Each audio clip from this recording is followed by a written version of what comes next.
ஸ்ரீகிருஷ்ணர் கடவுள்னு முத்திர குத்தி மனுஷங்க கிட்ட இருந்து பூமி கிட்ட இருந்து அவரை விளக்கிடாதீங்க. He was biologically born and brought up on this earth.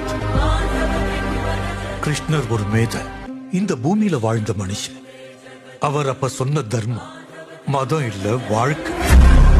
ஒருத்தரை பார்க்கும் போதே அவர் மனசுல இருக்கிறத சொல்றேன். அவரை விட பெரிய சைக்காலஜிஸ்ட் யார்? புல்லாங்குழல் ஒலியால பசுக்களையும் கோபியரையும் கட்டி வச்ச அவரை விட பெரிய வித்வான் யார்? தர்மத்துக்காக யுத்தம் பண்றது தப்பில்லைன்னு சொன்ன அவரை விட பெரிய வீரன். வறட்சி பஞ்சம் இல்லாம மக்களை பார்த்துக்கிட்டு அவரை விட பெரிய அரசையா? Fighter, singer, teacher, warrior, what not. He's everything. கடவுளை பூஜிக்கிறத விட அவரை புரிஞ்சுக்கிறதா முக்கியம்னு உங்களை பார்த்ததுக்கு அப்புறம் தான் தெரிஞ்சது சார். இது என்னைக்கும் நான் நினைவுல வச்சுக்க வேண்டிய விஷயம்.